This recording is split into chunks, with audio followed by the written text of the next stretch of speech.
Lito Lapid, Lorna Tolentino at Julio Diaz nagpaalam na sa FPJs Batang Quiapo. Tara at pag-usapan natin yan. Pero bago ang lahat, kung di ka pa nakasubscribe sa ating channel ay huwag kalimutan mag-subscribe para lagi kang updated sa latest chika. Madyugo at maaksyon ang episode ng FPJs Batang Quiapo noong Lunes, February 10, 2025. Umabot sa 726,600 ang concurrent viewers nyon sa Kapamilya Online Live sa YouTube.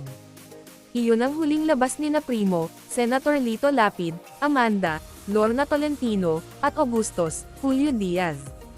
Ang taas ng rating Monday episode ng FPJs Batang Quiapo. Naka-17.5% ang aggregated ratings nito na napapanood sa TV5, A to Z, at Kapamilya Channel. Ang katapat na Lolong, Bayani ng Bayan na napapanood sa GMA7 at GTV ay 9.8%. Sumunod ang mga Batang Riles na 7.8% at ang Incognito ay 10%.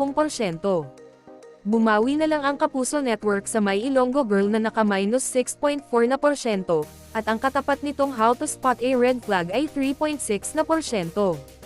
Pagkatapos nito ay Saksi na 2.5%. Batang Quiapo Developments. Patuloy ang mihigting na kaganapan sa FPJs Batang Quiapo. Sa pagkakasundo ni na Ramon at Marites saan pupulutin si David. Take note na kasama si Christopher sa unang season ng Lolong, nakatapat noon ang FPJs ang probinsyano ni Coco Martin. Si Lolong ang nagpatamba sa FPJs ang probinsyano, di ba?